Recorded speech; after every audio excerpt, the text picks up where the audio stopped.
He says, John, I want to share a story with you today that can explain so many things and challenges that we run into when we're either trying to grow or when we're just trying to get through life and we hit resistances, we hit sort of blockages.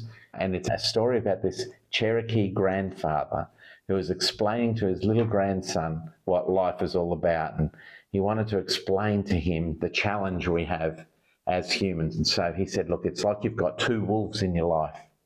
And one of them is full of hatred and negativity and resentment and jealousy and ego, and they're constantly talking to you.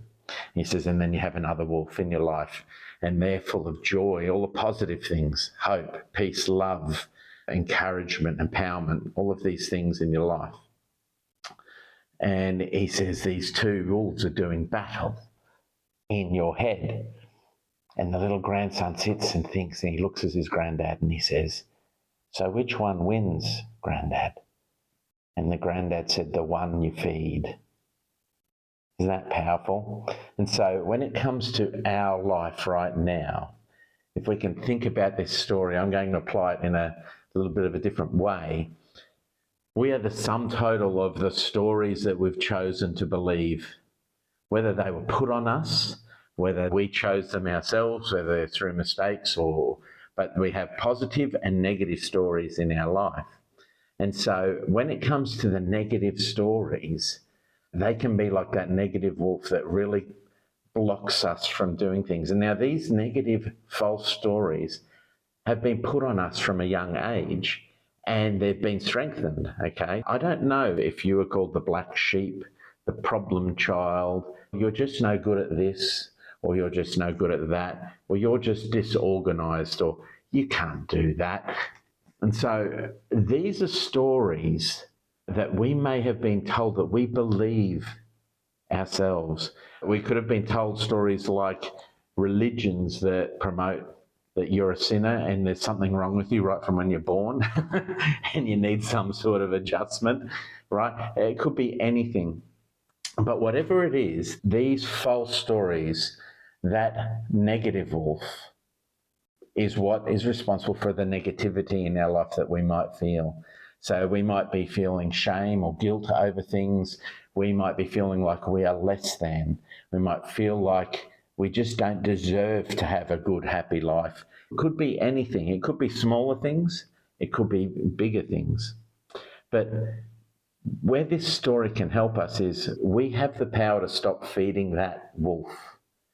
We have the power to re-author parts of our life that are false. All we have to do is firstly identify that wolf.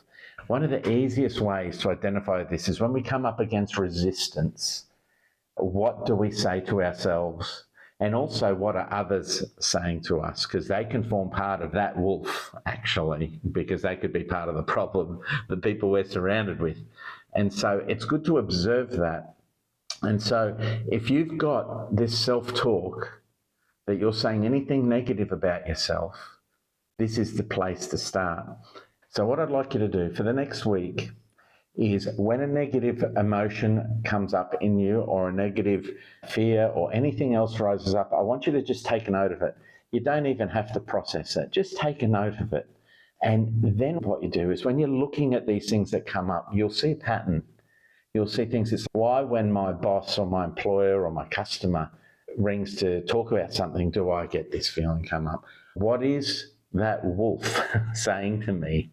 What is this false story that I've been told? And so what you want to do is start identifying these negative wolves in your life.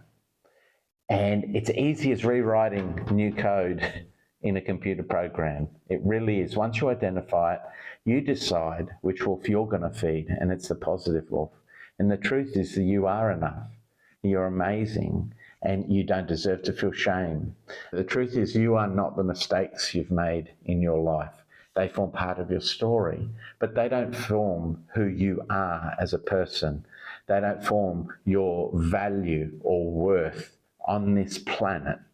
And so I hope you enjoyed that story. I find it very powerful as just an image in my head, because when the negative wolf starts barking, I immediately start to identify it, start to work on it. And it's caused me to free up a lot of emotion, a lot of baggage in my life that I was carrying around. So if this story has helped you, I'd love to hear it. Put in the comments below. And I just want to cheer you on. Get rid of those negative wolves. We don't need them.